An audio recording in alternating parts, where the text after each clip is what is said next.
We are living in a world where many people have lost the healthy orientation.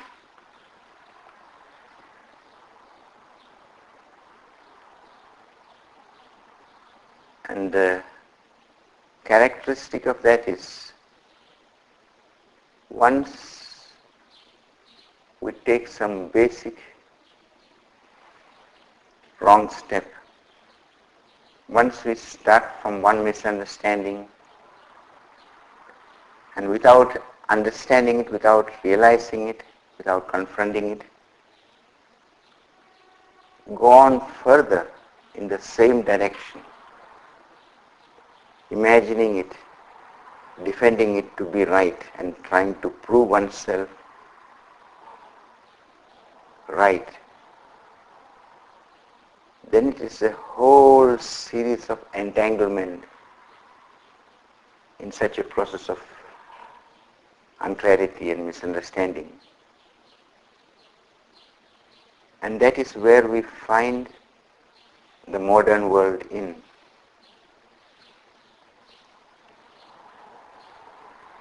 The fact about it, which we also need to be very alert, is that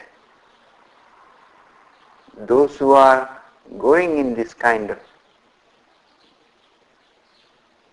misunderstood direction, because they feel somewhere unsure, insecure, something in them is touching it and questioning it. So while they try to suppress it in themselves, they also become very active and vocal in trying to defend,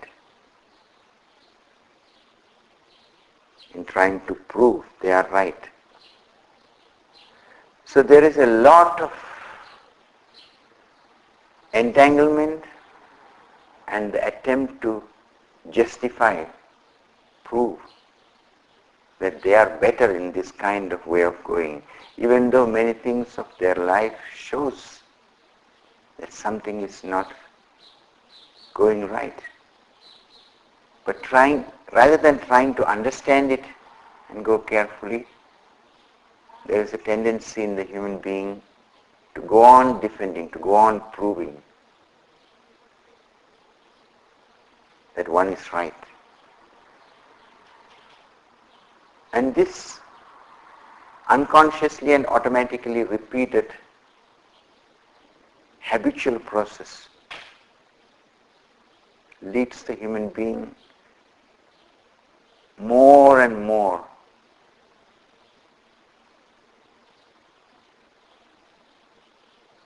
into darkness, into suffering. There are only two ways in which this entanglement can get disconnected, this can get cleared. One is when someone starts allowing love.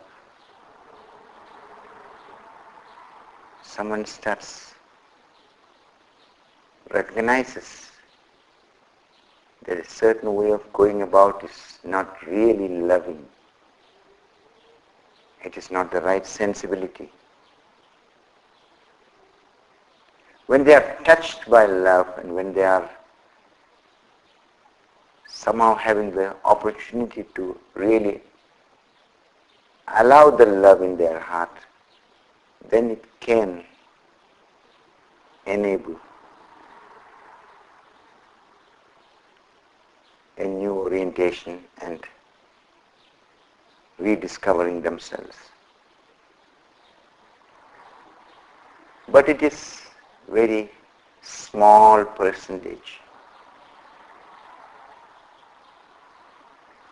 who come in that way. For the others who don't allow the heart, allow this possibility, and not really see from the experiences. They are only starting to consider or re-question when it becomes so much of a suffering, when it becomes really such a painful process that one cannot go on in that way anymore. What we see in the world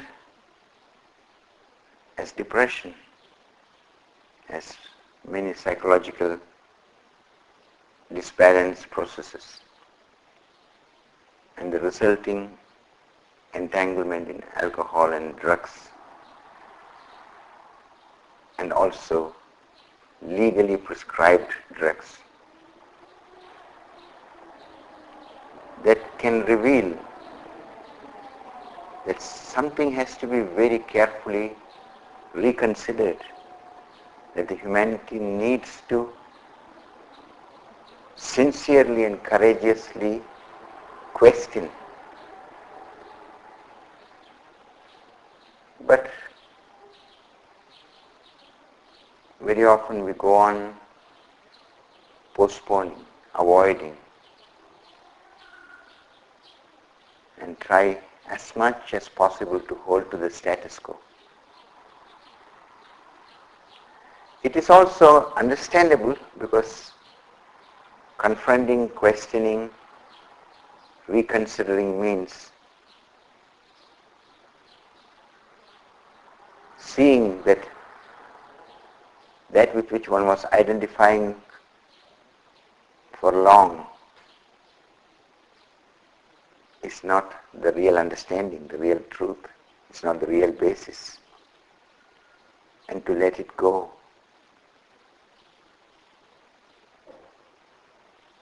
And to face a certain kind of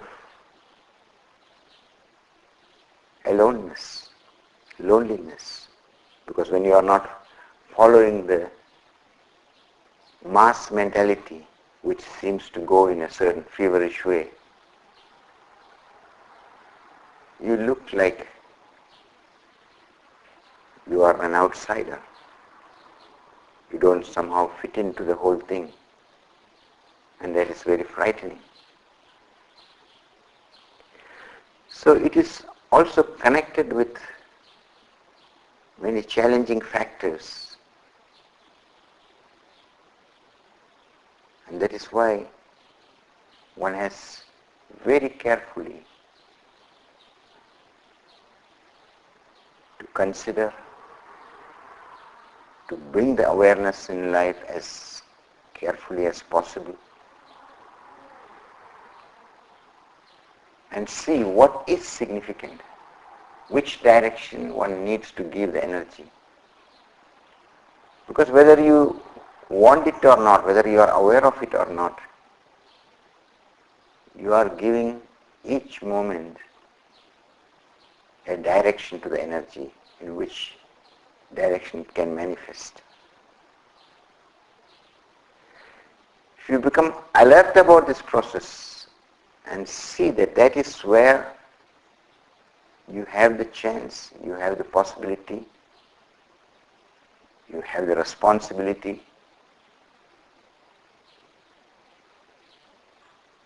to redirect, to correct, and to rediscover the real self, the real values, the real basis. Because going on in this intoxicant, illusory, head-based way of perceiving things, it is an ongoing struggle. It is not bringing a peaceful or really happy state. There may be some moments of excitement.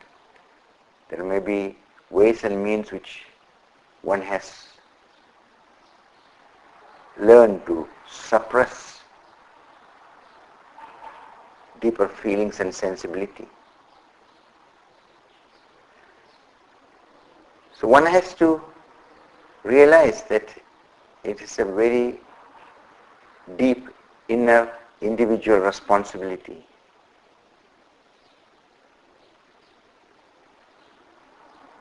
And you have to go about it in a courageous and conscious way.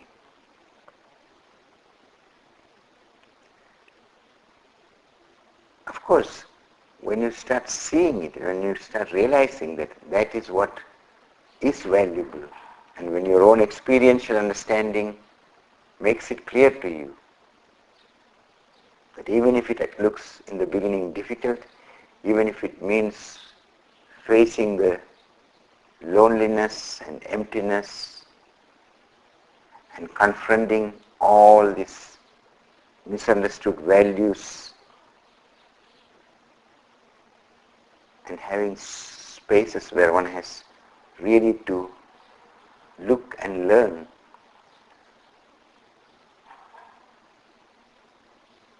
without such a deliberate step in such a direction, we are inwardly resignating, we are inwardly giving up. We begin to die as a human being, and it is just a kind of repetition of certain things on a mechanical level, on the periphery, but deep within, when we don't take initiative, we are as if dead. So you have to really see that to be alive is challenging. It means confronting the uncomfortable factors,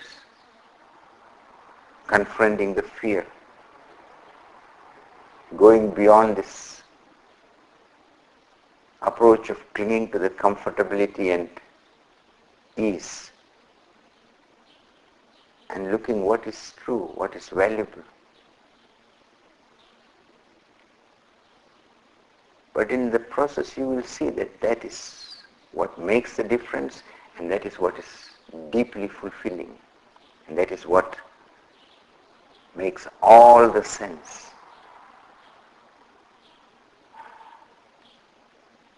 So you have to be very alert about these facts. That is what is very important for us human beings to realize, that we need to very consciously create the orientation of our energy, what we strengthen, what we feed.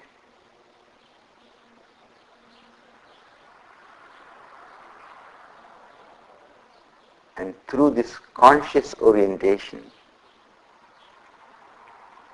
allow the beautiful, allow the loving, allowing the truly significant aspects of life to come into flowering.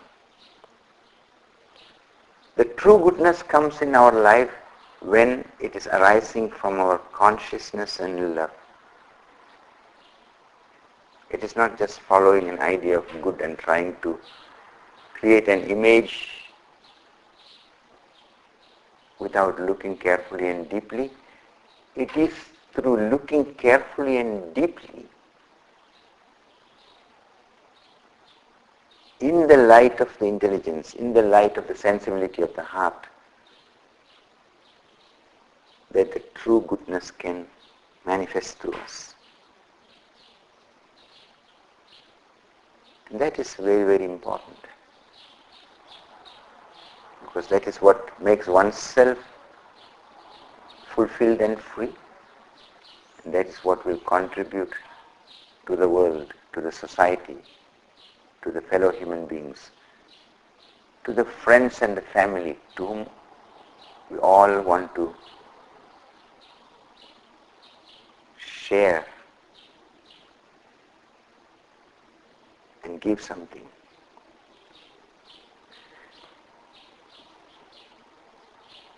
So recognize this very delicate possibility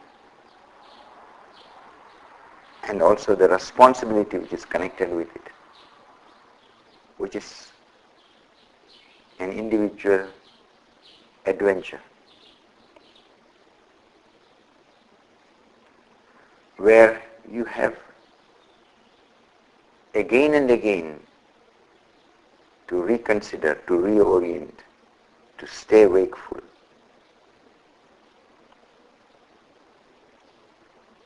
Be a friend to yourself and be ready to learn from your own mistakes. It is not that when we start orienting in a careful way that we make everything right and everything is absolutely going proper and perfect. It is a process of learning. It's a process of seeing in the experiential process and also correcting one's own course. So see that we have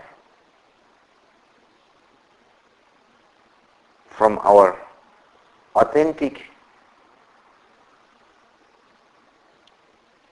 understanding and love, allow the goodness to manifest through us. It is not only going in and getting clear and peaceful,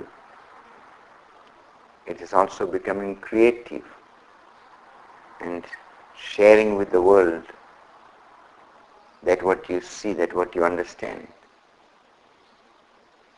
which is completing the circle.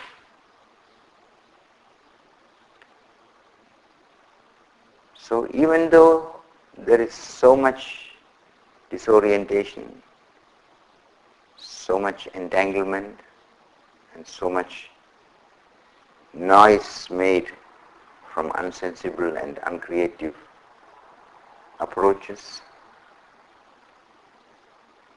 the gentle, loving,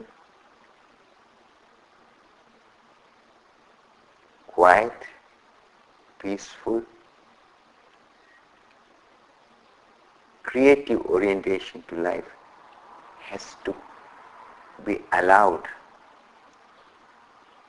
And that is where the energy has to come to manifest.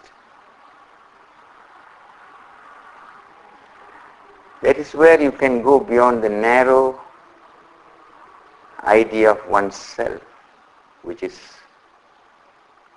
what is otherwise called the ego, which is a basic misunderstanding where we get trapped in. Going beyond that to really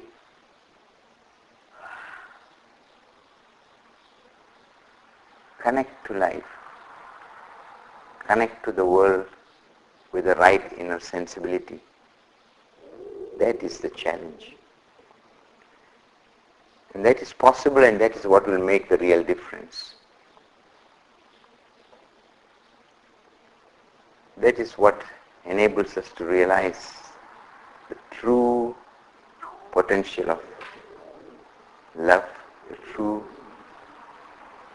potential of beauty which love can bring in the world, and realize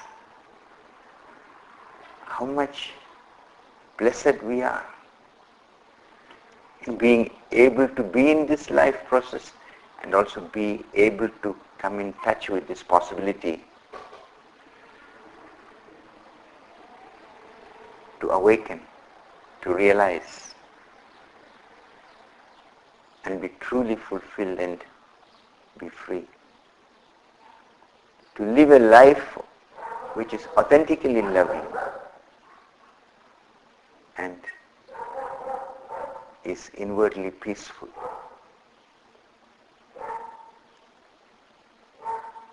When we sit now It is simply a support and help to reconnect to oneself, to allow the reorientation become as deeply and consciously manifest in our life. And that is why taking time for silence, taking time for just being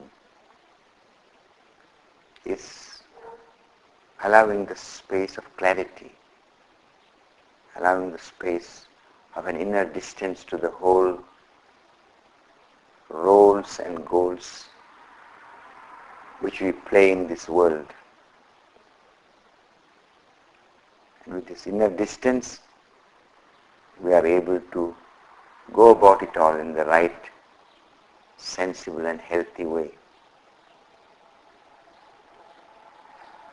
So when we are sitting now, be a non-interfering observer of all what is. Rooted in this consciousness, whatever comes, watch it without identifying with it, staying inwardly wakeful, not clinging to anything, nor fighting against anything. Remember to be. With such an orientation, we'll sit the next hour.